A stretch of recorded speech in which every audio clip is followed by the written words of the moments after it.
Use the mic. Well, thank you. If there's one moral of the 2010 elections that we should all be able to agree on, regardless of our party preferences or ideological leanings, it's in American politics, never make long-term plans. To give special point to this, just 2 years ago, I was on a very similar panel on the day after the 2008 elections. Indeed, it was moderated by Governor Dukakis. And one of my co-panelists that night was a guy named Rui Teixeira, co-author of a very interesting book that I still recommend to my students called The Emerging Democratic Majority. Teixeira and his co-author, John Judas, had written this book in early 2002 and had predicted, in spite of, particularly in the immediate wake of the events of 9/11, offered the quite bold prediction that we were about to enter a period of American politics in which the Democrats would be the dominant party. They would win most elections. The dialogue about public policy would be dominated by Democratic ideas. Well, we all kind of laughed at him after 2002. We laughed at him a little more after 2004. By 2006, we weren't laughing. And by 2008, Rui was positively giddy. I mean, he could not have asked for 2 consecutive elections that seemed to bear out his thesis more vividly. The Democrats had reversed, had gained majorities, and by 2008, quite substantial majorities in both the House and the Senate. They had had a Democratic, not just a Democrat win the White House, but gain really a pretty substantial majority of the vote compared to other recent presidential candidates of both parties. And Rui just felt that everything seemed to be bearing out his book. Well, Rui wasn't alone in drawing that kind of moral from the 2008 results. James Carville wrote a book in 2009 called 40 More Years, How the Democrats Will Rule the Next Generation. Among other things, he said, quote, "American presidential politics is generally not a back and forth enterprise. There are eras in which one party dominates. Today, a Democratic majority is emerging, and it's my hypothesis, one I share with a great many others, that this majority will guarantee the Democrats remain in power for the next 40 years. Sam Tannenhouse, the book editor of the New York Times, similarly wrote a book called The Death of Conservatism. Well, to say the least, just 2 years later, those predictions don't look quite as plausible as they might have 2 years ago.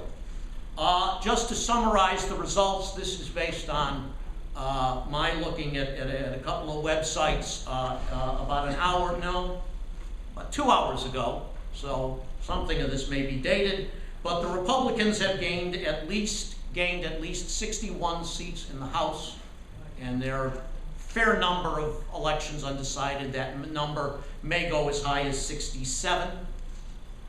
They gained at least 6 U.S. Senate seats, depending on what happens in Washington, where something like more than a third of the vote is still outstanding. That could possibly rise to 7. Whatever happens in Alaska, it should be said, the winning candidate will caucus with the Republicans. So there's no chance that that could flip from Republican to Democratic. Clearly, the Scott McAdams, the Democratic candidate, is not going to do that. There are also an unusual number of gubernatorial elections remaining undecided.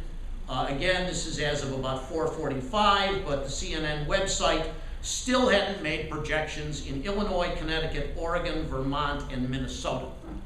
But at least as of the ones they have called, the Republicans have picked up 6 gubernatorial, 6 state governorships, and you know, for example, they may lose, the Republicans may lose Vermont, but the Republicans gained Ohio and Pennsylvania, and I guarantee you they'll trade Ohio and Pennsylvania for Vermont any day.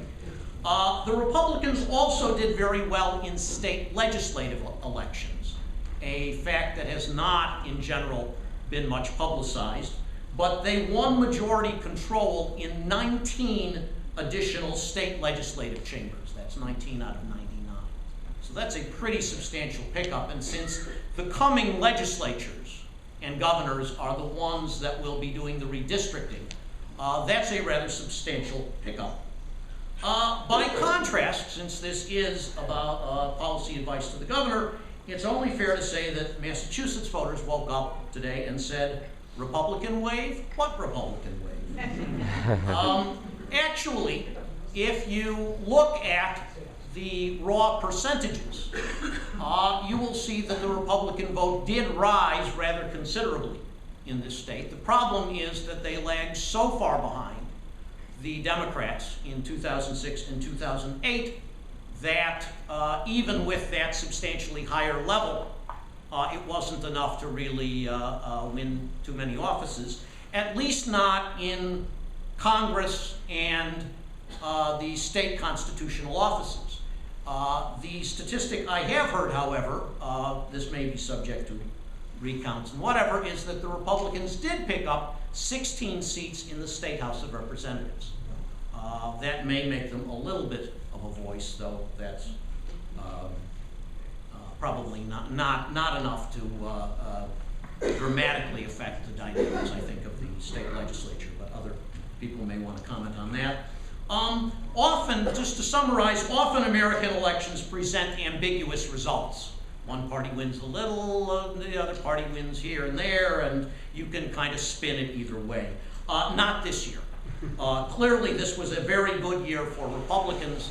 The only major consolation I see for Democrats is that at least in the US Senate, things didn't turn out quite as bad as they expected. The kind of general prediction I was seeing before the election was that they were going to lose about 8 seats in the Senate. It now looks like they'll probably only lose 6, maybe 7. Now, why did this happen? Well, I think, again, there's a pretty clear explanation. Namely that this was a rejection of Obama's performance in office. I think this was shared not only by Republicans, but by Democrats as well, and the most obvious sign was how many Democrats campaigned without mentioning that they were loyal supporters of Obama or Pelosi, emphasizing their independence, not mentioning that they had voted for the stimulus bill or Obamacare or anything else like that. Clearly, the state of the economy had a lot to do with this, but I don't think it was just that. The exit polls, such as I've seen, also show in various ways a widespread public rejection of the growth in the size and reach of government, including health care, the stimulus bill, the very substantial increase in the deficit, the government takeover of GM and Chrysler, et cetera, et cetera. I think sometimes midterm elections are local in character. They revolve around what are you going to do for the state or the district. Other times they really are a referendum on national issues and forces, and I think this was a case where they were to a very substantial extent nationalized. That, in turn, since we're supposedly in the business of giving policy advice, has some obvious implications for governing in the next 2 years. Don't expect Obama to get any more major legislation passed. Cap and trade is clearly dead, so are card check and so-called comprehensive immigration reform. I mean, they may get other kinds of legislation passed, deficit reduction, but it is unlikely, I think, that there will be significant new bailouts or stimulus plans. Unlikely that there will be large-scale assistance to state and local governments over the next 2 years.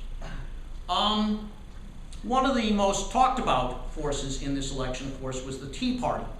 And as many people, including myself, had suspected, the Tea Party proved to be both a positive and a negative for the Republicans.